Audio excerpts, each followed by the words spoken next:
It's the Royal Oak Show with Carlo Ginotti. Tonight's guest, former Royal Oak Police Chief Ted Quizenberry. Royal Oak restaurateur Luigi Cutraro. Beaumont's Director of Cardiac Rehabilitation, Dr. Barry Franklin.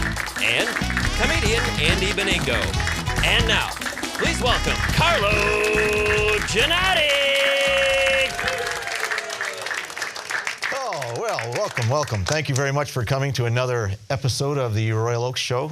As Andy will tell you, this takes hours and days of planning and preparation. In fact, as all of you in the audience know, that about 20 minutes ago, Andy was at home in his study preparing and prepping for the show. Isn't that correct, Andy? That's correct, yes. I like to just show up at the last second and ready to go, but I have been preparing for hours. No, that's good, and I'm sure you have been. We just literally 20 minutes ago said something's missing. Oh, yes, somebody better give Andy a call. You're seeing cable at television at its best. Andy, how are you tonight? Everything's beautiful, Carlo. How you been? Ladies and gentlemen, Andy Aubrey. He's one of the best. What's going on? Anything exciting in and around Royal Oak? I'm sure you'll have some. There's always something going on, as you know. Mostly the usual, the hero worship for the host of the Royal Oak Show. And, yes, I have to keep paying people like that when I run into them. That's right. You are writing a lot of checks, aren't you? I hope they don't cash them all at the same time. Right. Or any of them. Well, you know, speaking of the Royal Oak Show, and you know, the show, Andy and I have, this is what, our 27th season now? 27 years, yeah. 1,500 right. Shows. Unprecedented. Tonight Us, is our The Simpsons, and MASH, I think, are in the top three. Well, we are gaining national recognition. You know, the other day, I don't think I even told you about this, Andy. I got a call from President Obama's staff. He wanted to be on the show, but I had to draw the line somewhere. He wanted to come on and give us bowling tips, and I don't know. Yeah, good. Speaking of Jay Leno, you know, Jay Leno's coming to our town, and he's copying the format of the Royal Oak Show. He's doing a totally free show. That's right. It's working so well for us. He thought he'd take a page out of our book. Well, Andy, I'm excited about tonight's show. We've got a great show. We've got pillars of the community coming in. We've got all kind of people who are going to come in and wow you with information about what's going on in and around our fair city. So I don't want to take too much time from them. Andy is probably going to, you have a couple things you want to tell us what's happening in Royal Oak? We have some announcements as usual. Well, I'll mosey on back to the desk. You go back there, I'll read this, and everyone will be better informed for it, I'm sure. All right. So, ladies and gentlemen, Andy's going to tell you what's going on in Royal Oak. See you in just a little while. All right, thank you, Carlo. Clips, information, and more. Go to www.royaloakshow.com. And now, back to Carlo Ginotti. All right, I was waiting for the finger from Patty Brown over there, but I guess I'm not going to get it tonight. So, anyway, thank you very much. Seated to my right, this rather handsome gentleman here. You know him as Chief Ted Quizenberry. We've been trying to get him on the show for about 22 years, and last week at the St. Patrick's Day Parade, I ran into him and I said, "How come you've never been on the show, Chief?" And he said, "I'll come on." I said, "What are you doing next Monday?" So with an introduction like that, ladies and gentlemen, Chief Quizenberry. Thank you, Carlo. It's good to be here. You caught me in a weak moment, I guess. So. I think so. It was late in the afternoon, and you had heard about the Royal Oak Show, and you wanted to come on. Yeah. I, of course, know Ted as Chief Quizenberry because there's no secret. You've been the Chief of Police here in Royal Oak for approximately 8 years. Mm-hmm. And this microphone is probably acting up a little bit. So. But you came to Royal Oak 8 years ago and became the chief. You left Southfield, correct? Yes. What were you doing in Southfield? Just hanging out, or did you have another job there? Both. Hanging out and another job. I was on the police department and retired there after 26 years. Retired as a deputy chief before coming to Royal Oak. And Ted came to Royal Oak in a time when there was a lot of turmoil, both in and outside the department in the city. And we were very fortunate to get him. And again, I've been trying to get him on the show for about 8 years. And I think now that he's no longer with the city, he was glad to come on. Is that right, Chief? Well, yes, we'll say yes it is. But one thing I have to do, I have to correct you, Carlo, is you and I had met long before I came to Royal Oak, and when you were on the commission is when I was in Southfield in the police department, and Carlo was with the prosecutor's office in Oakland County. We had quite a few interactions and cases together.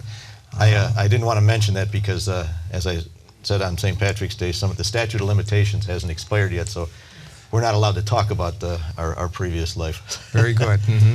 Now, Ted, you left the city, and we're going to get to that in just a minute. You broke a lot of hearts when you leave, but you left for something, I don't want to say better, but maybe it is better. The county's gain is our loss. Tell people, Royal Oak, what you're doing now. Well, it was a very hard decision, and you say broke people's heart. It came close to breaking mine because, as I said before, I may have left one of the best jobs in the world. Being the chief in Royal Oak, being the chief of police is a great job in any community, especially in a town like Royal Oak, because Royal Oak is so unique, so diverse, so many things going on in that town that even our neighbors don't have.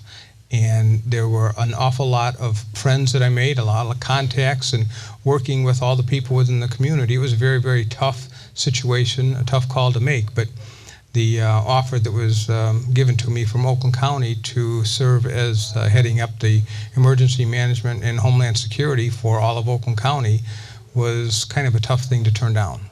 What exactly are you doing now, Ted? I mean, that sounds like a pretty long title. Are you allowed to talk about what you're doing now, or you have to kill us all afterwards? Or the official title is the Administrator of Emergency Management and Homeland Security, and what my department unit does is we are in charge of working with all the different entities throughout the county that would have anything to do with the disaster, whether it's weather-related, terrorist-related, chemical, hospital, airborne, anything that would happen that would constitute a disaster or an emergency, is making sure that any of the responders are going to be prepared for what they're going to face, so that when, God forbid, something does happen, the responders are not going in unaware and unprepared.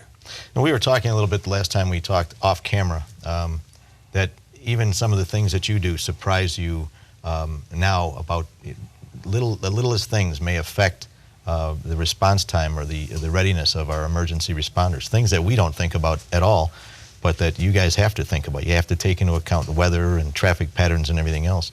All those things have to be played out and written down and tested and exercised. There's 3 or 4 different levels of exercises that you can do, from just talking about something to doing a tabletop where you're pretending something has happened, to actually the full-scale exercise where you actually go through and do something, whether it's an evacuation or plan for a plane crash that went down somewhere in the county. How would you respond?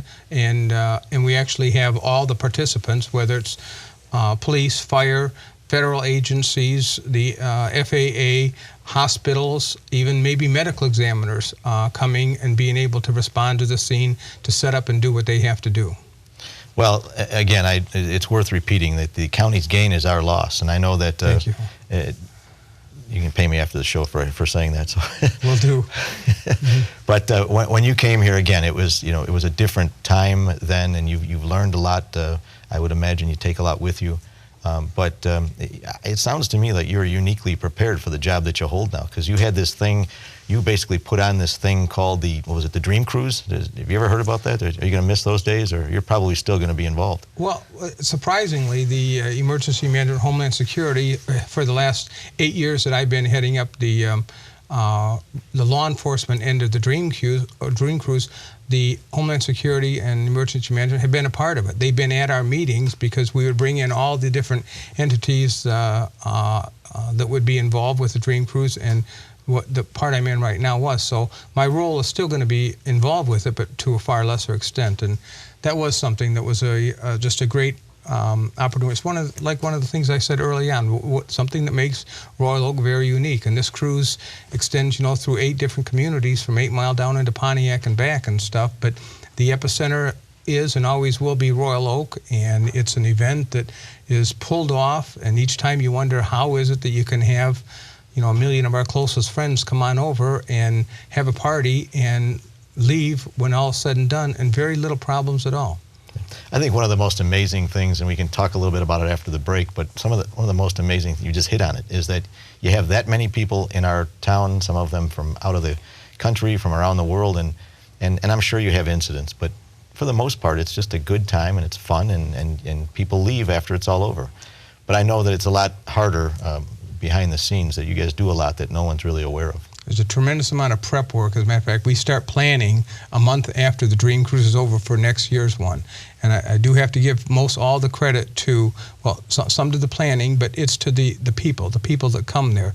if this was a soccer crowd, like a European soccer crowd, we'd be in a lot of trouble. But this is a family-oriented event that people come just to see the cars and be a part of the event, and then they leave, and we don't have any problems with them. Well, good. We're going to get into a little bit more detail after the break. Ted, you going to stick around for a couple more minutes? I gave you my word. I'll be here. We got you hooked up to a mic so you can't leave. Ladies and gentlemen, we're going to be right back with Chief Ted Quizenberry after this break.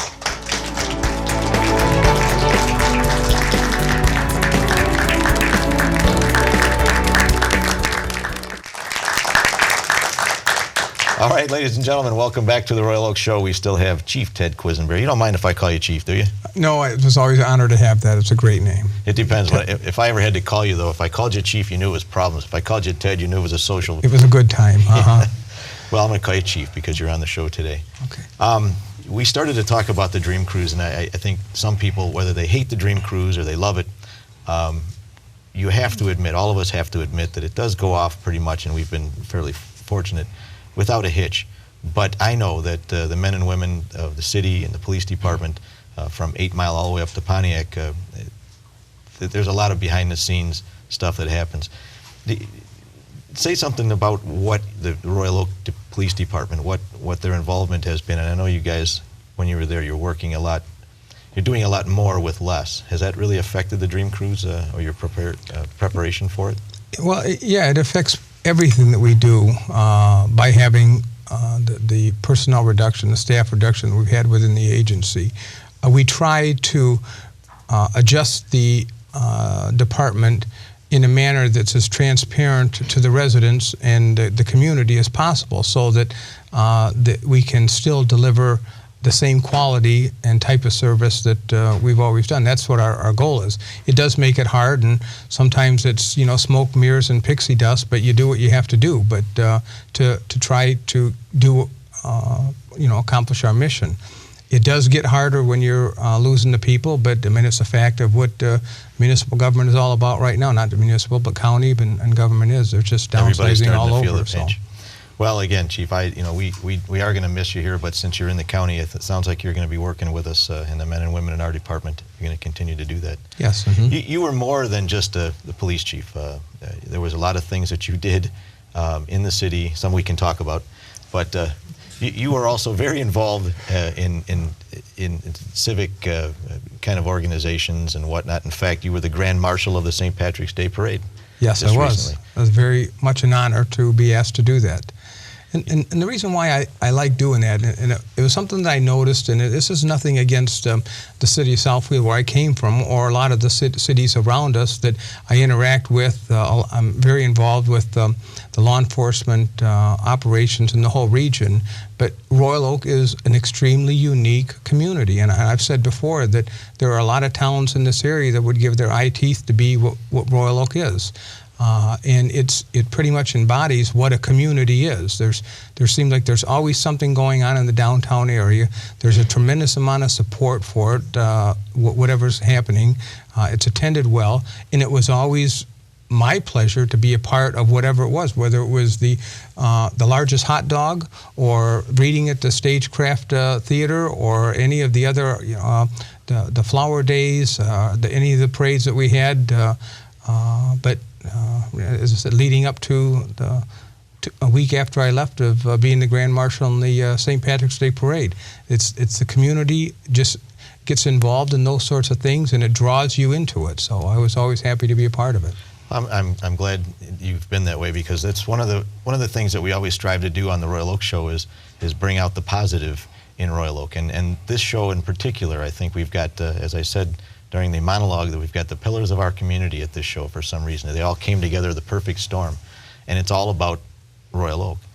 So we're glad you're here tonight. What kind of changes? We just have a few more minutes, but I don't want to talk too much about Royal Oak, because I know that you probably miss it and it'll bring a tear to your eye. But what are some of the changes that you saw? When you came here, it was a different kind of city. What were some of the changes, good or bad, that you saw? Well, one of the things that I saw when I first came here was a disconnect between the police department and the city.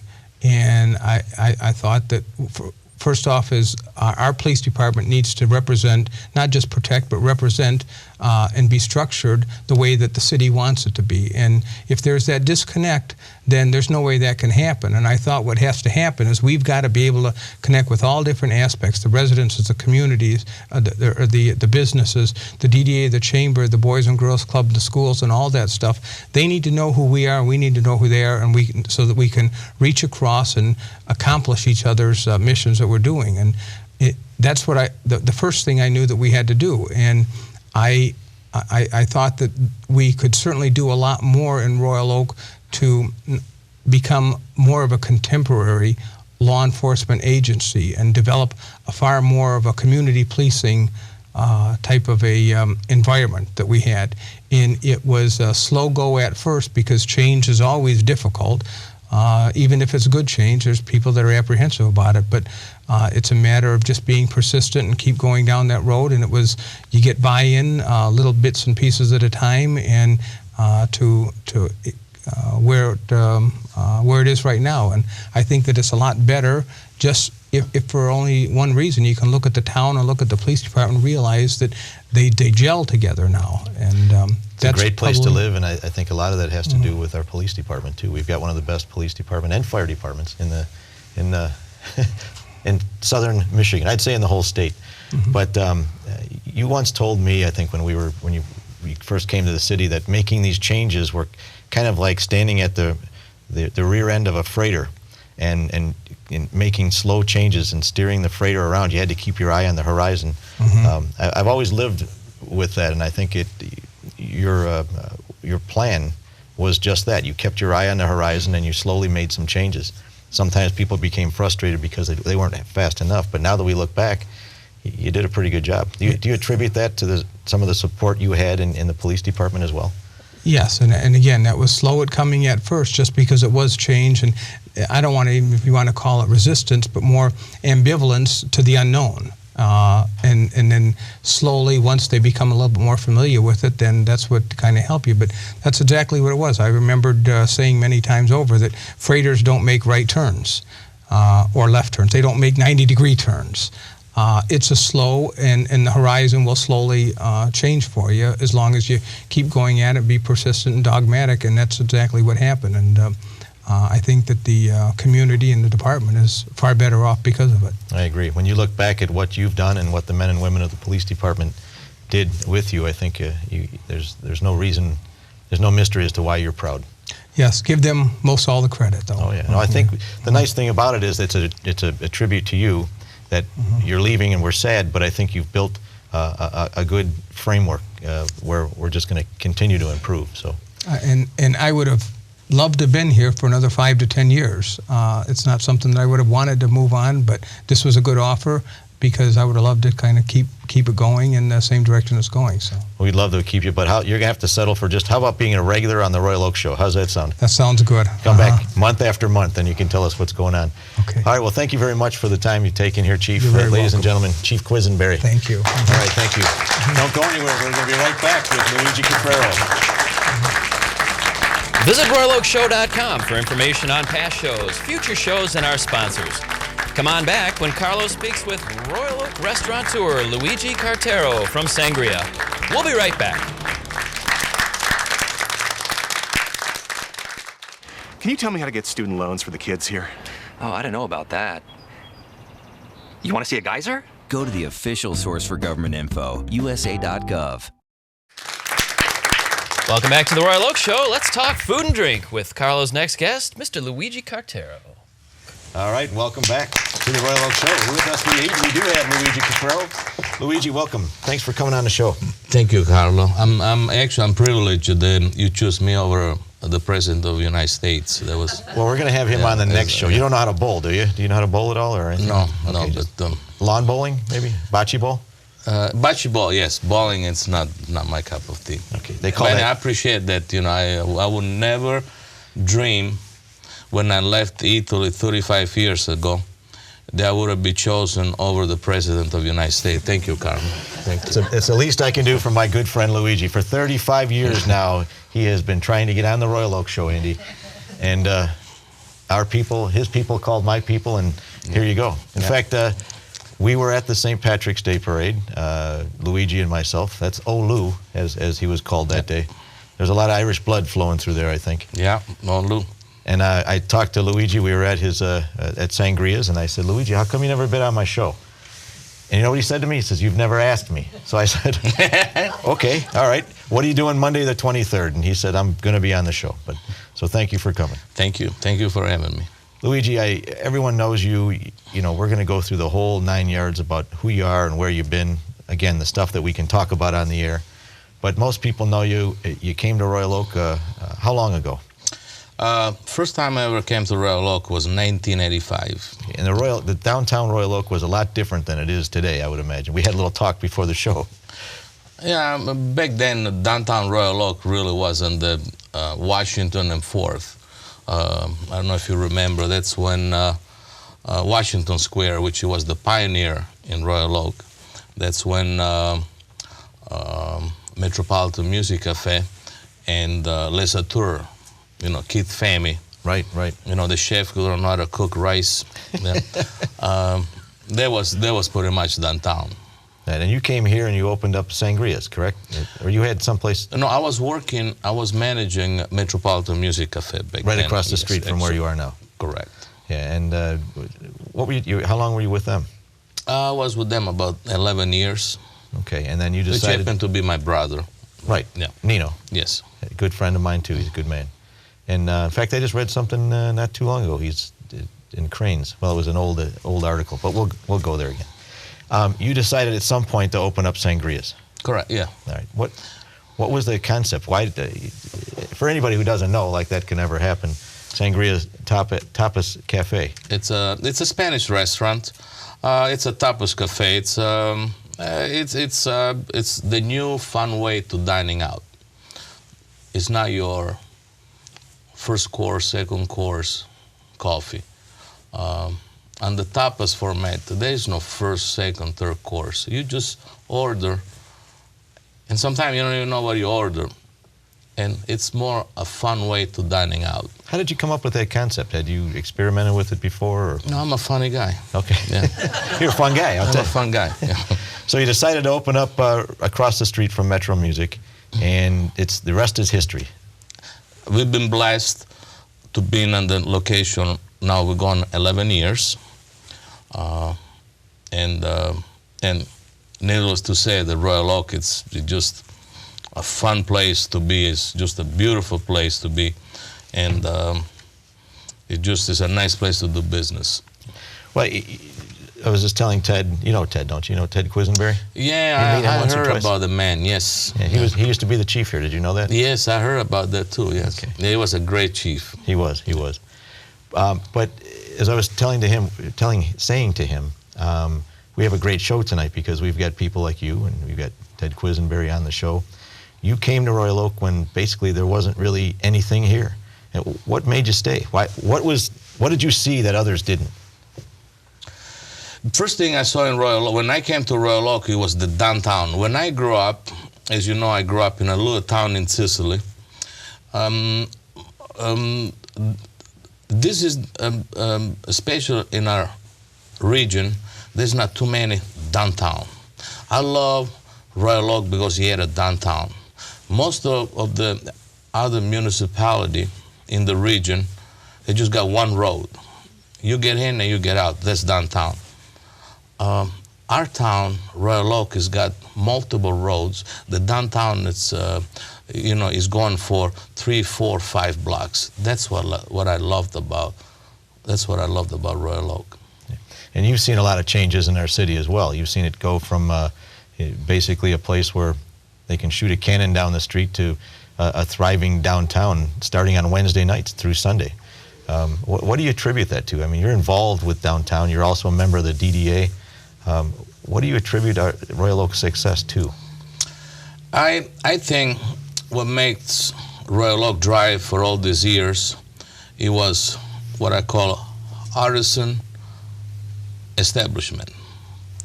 Basically, it was most of the establishment we got on our downtown, they're run by single units. We ain't got those. Well, we got Mongolian barbecue, which, as you know, is started in Royal Oak. But most of the units we got over here, they started out as single units. If I would have opened another 4 or 5 units around this region, I think the first units will be in my heart. And that's how a lot of establishments feel, from Mr. B's all the way down to Mongolian barbecue.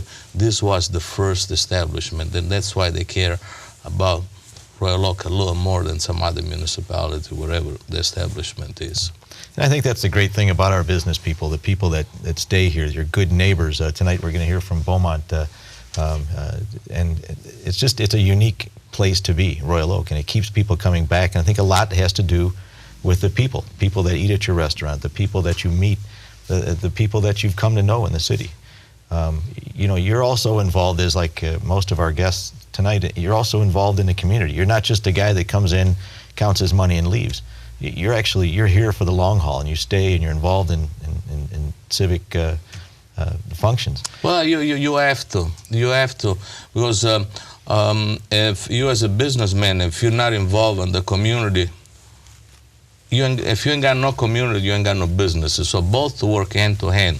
So the way I look at it is, yes, you must. If you are a businessman anywhere, you have to be involved in communities, a must. You have to be involved in the community. And you've brought some great events to the city of Royal Oak too, not just to Sangria. I mean, I know that the Red Wings, they came a couple of years back when they won the. I was there as well. That was kind of a really neat thing to see the cup.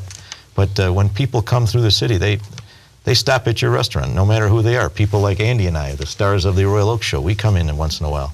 What do you attribute that? What's the attraction to your restaurant, to your place of business? Me? That's what I thought. Yeah, no. I like this guy, Andy. He's going to be a regular on the show too. He's coming back. I think Sangria, it fit the image of Royal Oak. It's a fun, nice place with good food, but most of all, it's a fun place. Going out for dinner is not like the old days. It's not just about food anymore.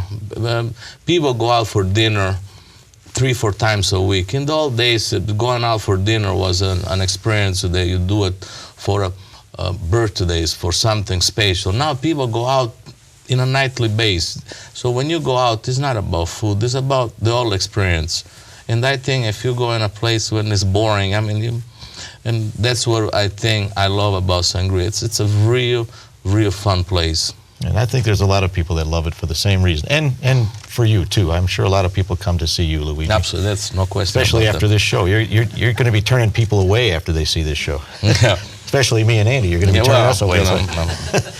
But anyway, we have just a couple more minutes, I think, before the break. But people can go to sangriaroyaloak.com and listen to a little bit about you. Correct. You wanted an announcement this weekend. You've got something to do with the Final Four. Could you get that in real quick? Yes, actually, this show will be the first. You will be the first person to know about it. First of all, as you know, don't tell me you already know who the winners are. No. Okay.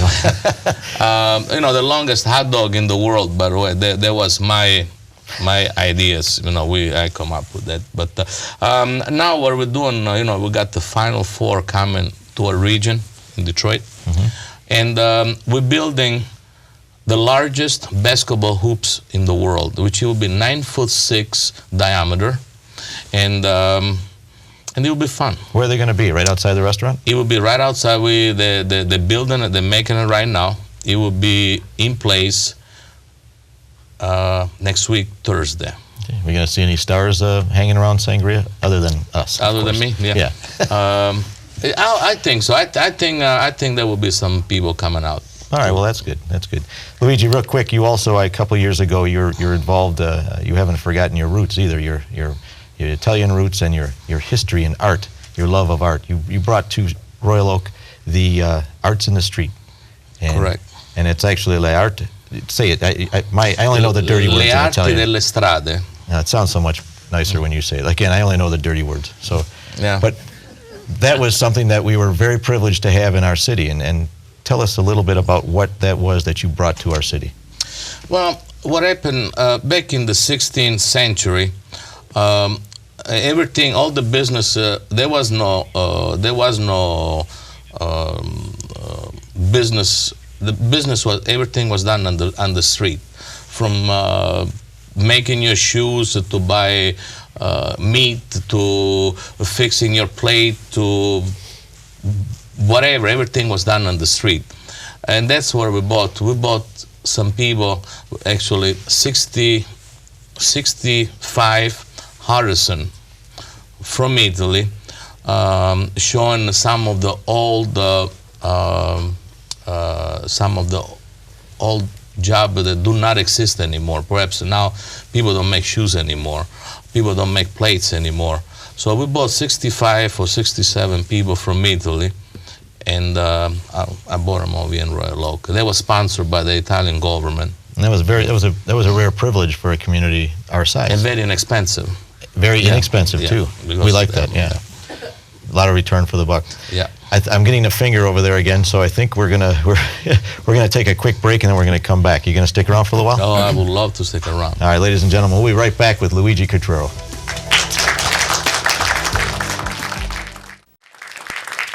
Welcome back to the Royal Oak Show, where Carlo and Luigi are talking about their great Italian heritage. Gentlemen, take it back.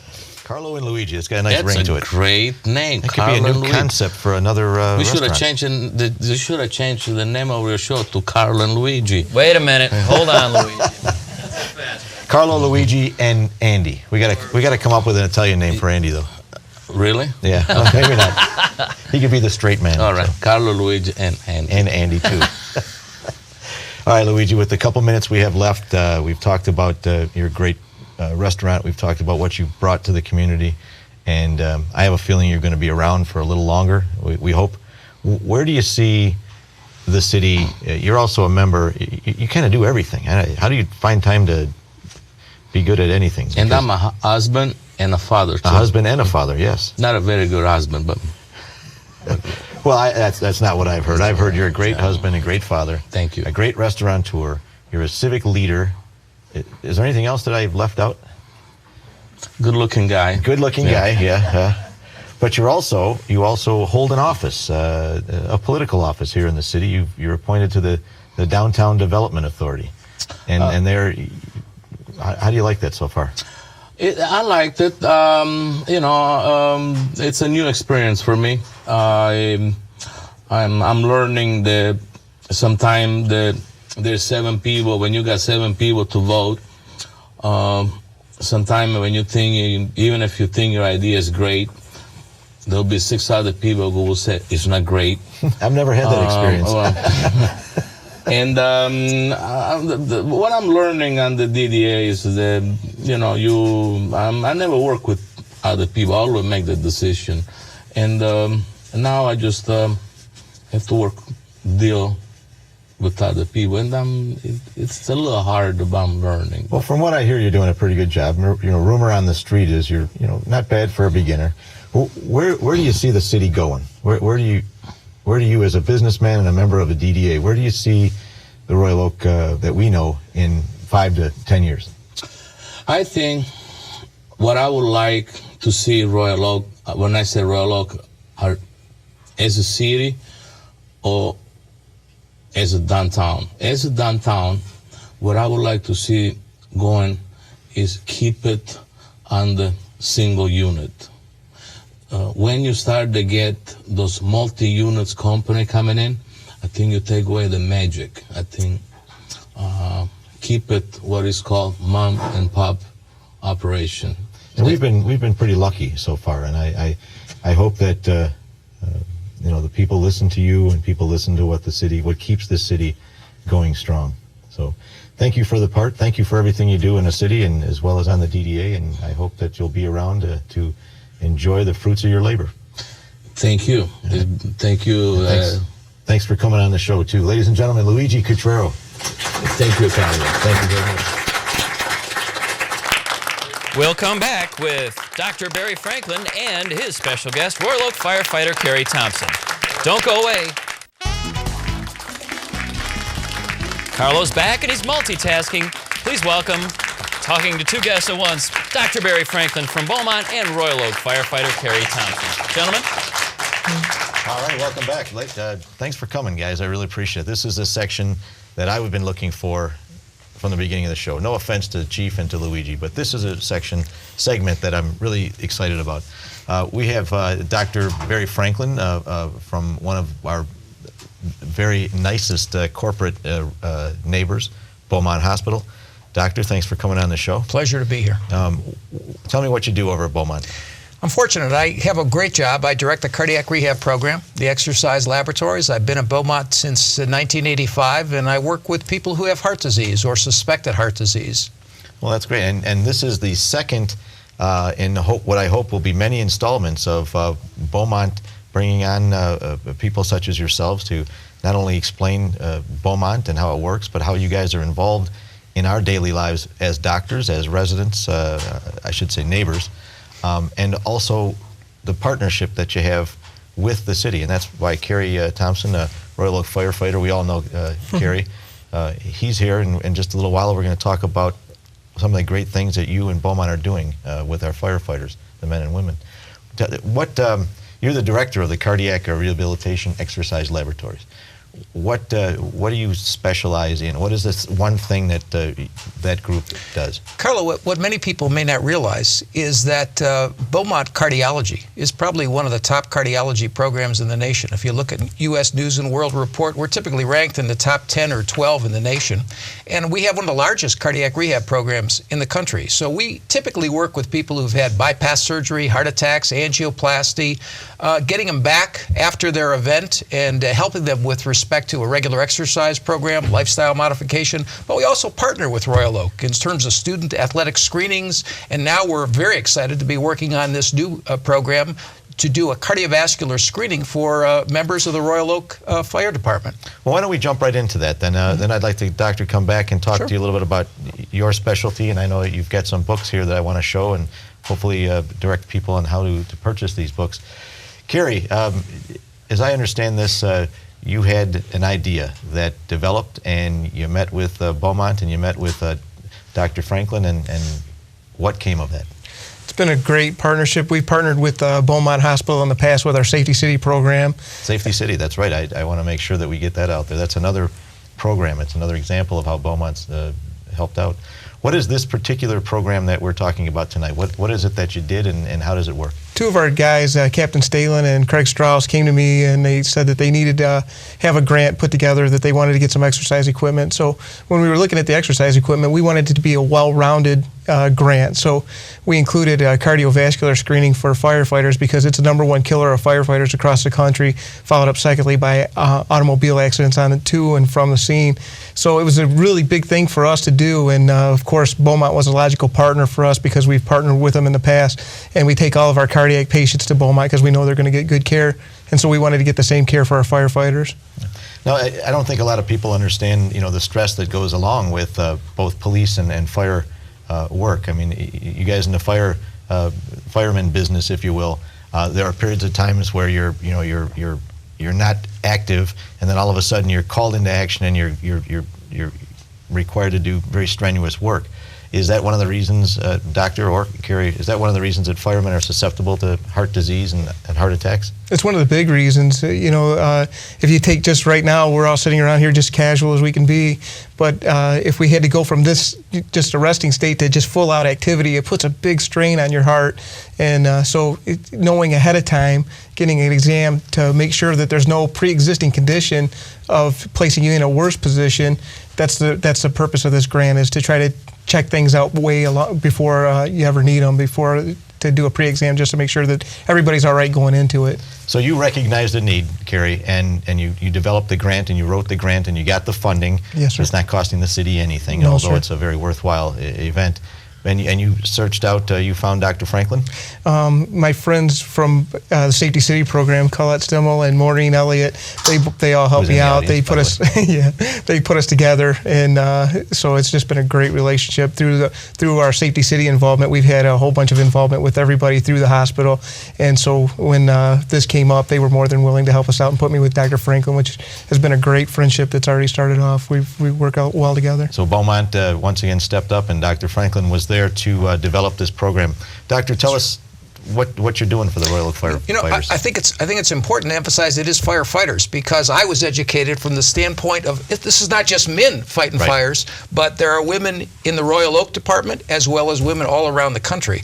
And we're working on, I think, a very innovative program, Carlo, in that we're going to take each firefighter and take them through 7 tests for $70. And these are some of the key tests in terms of identifying hidden heart disease. Now, 7 tests for $70, that's going to miss the average person, because this test, if I were to walk in off the street, what would it cost me? You can get these 7 tests for $70. This is available to the community, but if you would individually pay for these, it'd be over $1,000. So this is a great thing you're doing for the fire absolutely. Men and women. Yeah, Beaumont really has stepped up and said, look, this is a worthwhile community thing. Let's make it available to all community members. And what we're going to be looking at are things like body mass index and what's your height versus weight. Are you overweight? Are you obese? We're going to be looking at blood sugar, which is a good index of diabetes. We're going to be looking at cholesterol levels. We're going to be looking at blood pressure. Every firefighter will get an ECG. Then we're going to be doing some more sophisticated tests, putting a Doppler on the carotid to see if there's any blockage of the carotid artery, which can lead to stroke. We're also going to be looking at abdominal ultrasound to detect abdominal aortic aneurysm. It's a bulging of the blood vessel inside the chest, which is actually what John Ritter died from. And we're going to be looking at peripheral vascular disease screening, so comparing blood pressure in the arm versus leg to determine are there blockages in the lower extremities. Every firefighter through Beaumont's going to also have a physical exam, and those who we feel are at higher risk for developing heart disease, we may ultimately do a road test or a treadmill test, so to speak. And that's the important thing, is to try to screen out, if you will, some of the problems, and then try to address those problems so that you can prevent perhaps a very tragic incident. You're exactly right. There's a study published last week that I found online that was done in Boston, looking at 370 firefighters, and Kerry can talk about this, but 370 firefighters, 80% of whom were overweight or obese, and 42% of whom couldn't pass a conventional treadmill test. So I think it's important, because that has implications for public health, public safety, that firefighters be in great shape and be screened for cardiovascular disease. Well, that's a great thing, and I do appreciate both of you coming on, because when people watch this show and we get the news out through the fire department and through Beaumont, hopefully a lot of people will be able to take advantage of this, and we can avoid a lot of unfortunate incidents. And you're right, Doctor, it is firefighters. It's just an old habit. My dad, who was in the audience, was a fireman back in Highland Park, fire chief, and things have changed a little bit, huh, Papa? But anyway, we only have a couple minutes, and I know it goes fast, and there's a couple things I wanted to talk about. Doctor, people think that most heart attacks occur while you're doing very stressful exercises or whatnot, but you had an interesting comment. Deer hunting and shoveling snow accounts for a vast majority, or at least a good amount, of the heart attacks? Yeah, Carl, that's a great question. It's basically the people who run into trouble with exercise are the people who we say are habitually sedentary. In other words, they're inactive all throughout the year. Then you get a big snowstorm, and the guy goes out and decides he's going to shovel his driveway, and those are the people who have heart attacks. Same thing with deer hunting. Deer hunting is also, we found in research studies at Beaumont, very, very strenuous. Why? You got physical exertion, you got the cold, you got men or women overeating, sometimes cigarette smoking, and the cognitive stress. Just seeing the deer, we found in one deer hunter got his heart rate from 70 up to 170. Just seeing a deer got him from 70 to 170. That's like a stress test. So you don't have to stop deer hunting or shoveling snow. You just have to be aware of the stresses involved, and perhaps this screening program can help weed out some of the weaknesses. Well, I give Kerry a lot of credit for really getting this grant and really trying to identify people at increased risk, and we're going to be doing as well a series of educational programs for the Royal Oak firefighters. Great, and then hopefully if it works out here, which I know it will, Take it nationwide. Take it on the road, just like the Exactly. Royal Oak Show. Exactly. Well, before I go any further, Carrie, I don't have to tell you the partner that you brought to Royal Oak, the firefighters here. But Doctor, you've 2 books that were published. And first, I'm going to start with this one by Dr. Barry Franklin, of course, and it was co-authored by Joseph Piscatella. Yes. Now, this is a book, Doctor, that you explained to me was more directed at the average Joe on the street. This is for the average lay person. I wrote it with a guy, Carlo, who, for your information, had bypass surgery at the age of 32. He's now 64, so it's 32 years post-bypass surgery. He's not only survived, he's thrived with heart disease. So he's done something right. Yes. This book is called Take a Load Off Your Heart, and I would urge all of you to at least check it out, find out what we can do to minimize some of the risks. This next book, Doctor, is written more for the physician or the doctor, and this is Cardiovascular Exercise. It was written by yourself again and co-authored by Neil Gordon. Tell us a little bit about this book. This book really talks about the value of regular exercise in terms of reducing risk factors, decreasing the likelihood of you developing diabetes, reducing body weight fat stores.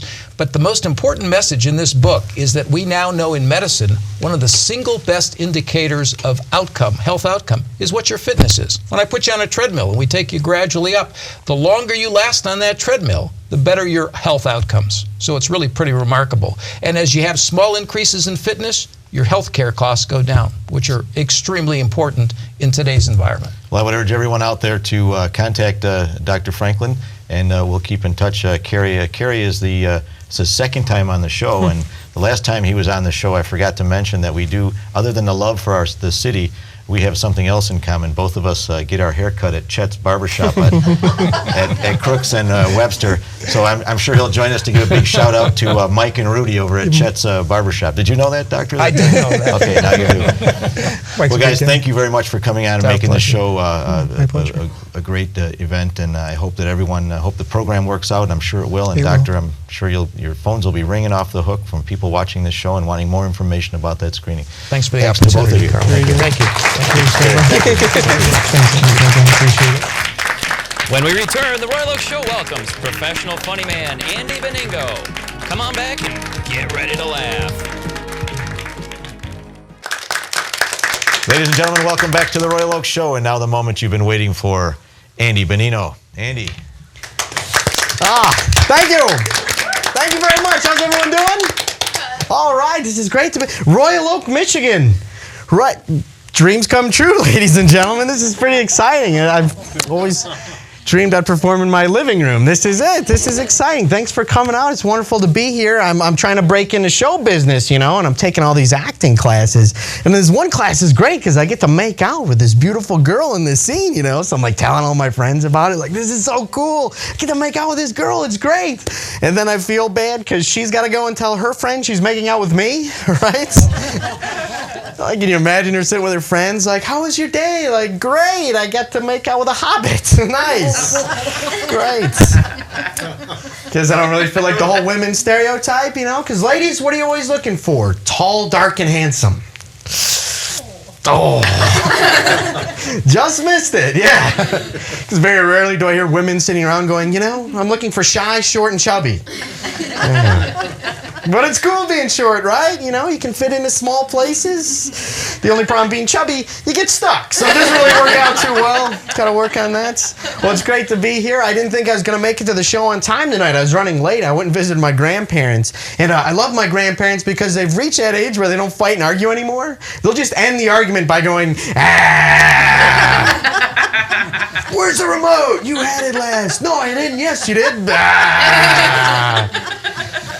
My grandma's great. She's a very religious woman, Like, she thinks she sees signs from God everywhere.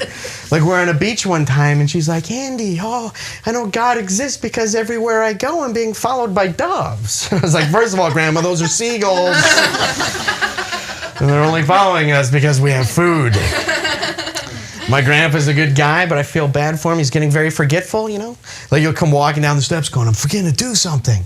What am I forgetting? And I'm like, Grandpa, I think you're forgetting to wear pants. Twice he's been kicked out of Denny's for that, so we gotta keep an eye out on him. It's a little strange.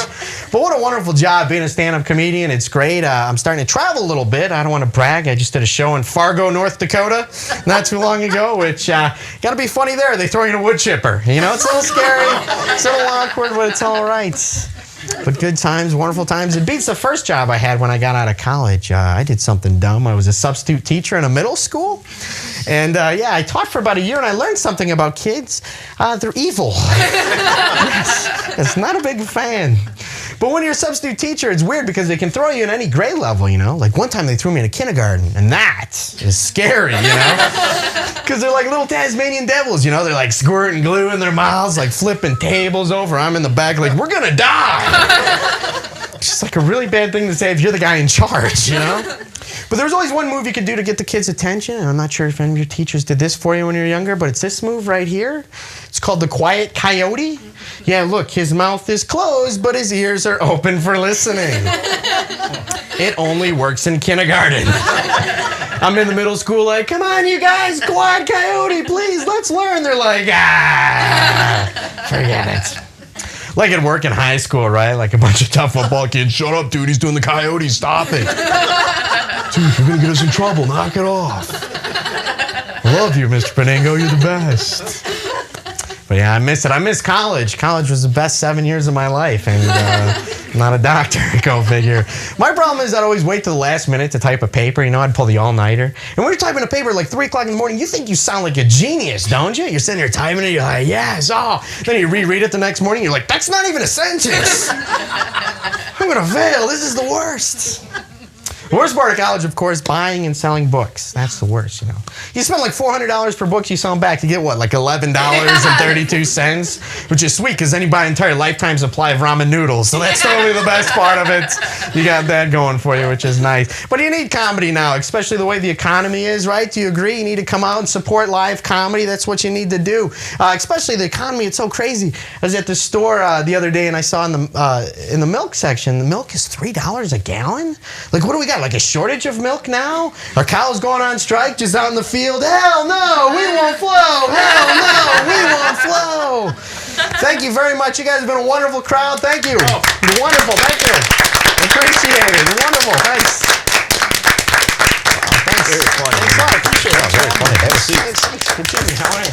Thank you. Oh, that was very funny, I'll tell you. Thanks for having me. Appreciate it. You brought some people with you tonight. I did. Who did you bring? I brought my younger sister and her friend Jessica, and they're big fans. They follow me everywhere I go, so it's exciting that we're here on the Royal Oak Show. It's great. I'm really excited about you being here. Oh, thanks. How did you get into comedy?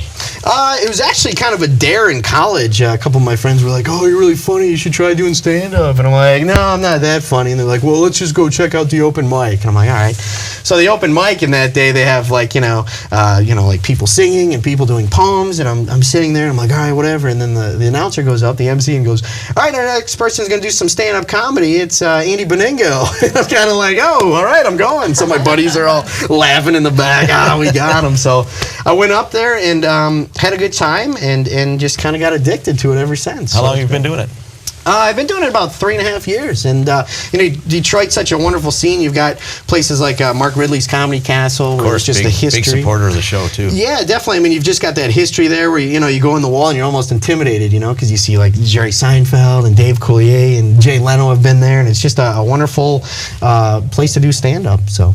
We've had, like I said, Mark Ridley has always been a big supporter, and it's so exciting to bring the comedians on, because it really does. It kind of lightens things up a little bit. And how do you prepare for something like this? I mean, it's not like any other job in the world. No, I mean, you definitely sit in the room there and you go, man, I hope this doesn't bomb. Yeah. Have you ever had time? I mean, Andy and I, we've talked about this before. What do you do when you say something and all you hear is crickets out in the... Well, I mean, that's normally my set anyway. So join the club. Andy and I are with you all the time. We know, don't we, Carlo? Yeah. Well, I mean, you just gotta like watching the old Johnny Carson show. Like, I mean, he was able to make everything funny. If the joke didn't go over, he'd make a goofy face or go off subject or something like that. And that's what I try to do. You get these little back pocket jokes you kind of bring up, and hopefully they laugh at those. So. No, you're very funny. I'll tell you, we were back here laughing. If people want to see you, where are you going to be? Yeah, This weekend I'll be on Thursday and Friday I'll be at Chaplin's Comedy Club, and then Saturday night I'll be at Dr. Grin's Comedy Club in Grand Rapids. I'll be opening for Emo Phillips. He was ranked on the top 100 stand-ups of all time on Comedy Central. And you know, it's funny you mentioned that. And by the way, can we verify that Andy's are the funniest people? Oh, definitely. You know it. We're on the same page right there. Yeah. But I saw Emo Stop it, you Phillips. two. And Carlo was like 1B, was one of the funny. Well, anyway, 85, Mount Pleasant, Michigan. Oh, Emo Phillips. How old is this guy now? The coleslaw guy, for those who don't know. He's still pulling, that's his trademark, the coleslaw. He's got the strainers on his eyes. Real and everything, bizarre delivery, too. It's just kind of speaking tones are just crazy. Definitely. I mean, and he's still a draw. I mean, he's been doing it for like 30 years, and it's good to see that somebody still loves to do it. You know, someone's still going out there and enjoying the crowd, and that's what we need now is just people to laugh and have a good time and just forget about life for a little while and just relax and have fun. So. Some of those jokes were funny. The coyote, I can see that. You're not going to get the football players to buy that. Oh, for sure. Yep. So you've been from Fargo, now you're on the Royal Oak Show, and you ever get the feeling that your career has now, you've made it now? You've run the Royal Oak Show. I'm a huge fan of this. I watched Mike Green on here last time, and he's a funny guy, and just a great show you guys do, and it was really appreciate having me on, and had a wonderful time. So. Oh, we couldn't do it without you. So thanks. You're going to be at this for a little while then? Yeah, that's the plan. I'll be at the Comedy Castle during the summer, July. I think it's the 23rd through the 25th or something. So people can go on Ridley's website. Check out Mark Ridley's Comedy Castle website. It's a great club, and always a wonderful time. Always top-notch comedians there, and definitely check it out. Good. Not saying that I'm a top-notch comedian, but of course. They come in through town. So. Well, there's got to be nothing tougher than all of a sudden the lights go on and like, all right, make these people laugh. And it's like, what do you do? That's when you really draw on your strength. I've never been able to do it. I mean, it's tough. I mean, it's that's part of it. Performing, you just got to have fun with it. I mean, that's the best thing to do. You just got to enjoy life. And crowds here in Michigan, like I said, they're usually very good. People always, usually have a wonderful time out, and it's just a huge thrill to be able to goof off and have fun and make people laugh. So. I think I butchered your name when I first came. It's Andy. Yeah, Beningo. Yeah, Beningo. Okay, all right. People, well, good. No worries. People butcher it all the time. I didn't do it intentionally. It's just we had a couple minutes before the show, and Benigno. It sounds like a tropical storm or something. Yeah. I was thinking that's the same thing I was thinking. It's like, man, that guy's got that unfortunate name of Benigno. Is that Italian, by the way? Oh, it's Italian. Yep. We did the Italian show today. I'm feeling like you got a problem with that? I don't have any problem with it. No, and I'm not going to bring it up to Luigi either, because that's somebody. I think that'd be wise. You know what I'm saying? Oh, definitely forget about it. You guys are fine. Okay? I need friends like you guys. Well, Andy, thank you very much for coming on. Thanks for having me. Appreciate it. And Andy, the other funny Andy over there. Thank you very much. Appreciate it. Thank you. Had a great time. And I know for sure if I'm going to tell people to get out there and get over to Mark Ridley, see, and look you up. So thanks thank you very much for coming on the show. Thanks for having me. Wonderful audience. All right. Ladies and gentlemen, thanks for joining us with another episode of the Royal Oak Show. I want to thank all of my guests. I want to thank Carrie Thompson and Dr. Franklin. I want to thank Chief Quizenberry and Luigi Cutraro and Andy Beningo. Beningo, right? There you go. Join us next time for another episode of the Royal Oak Show. Andy? Thanks. We got to go.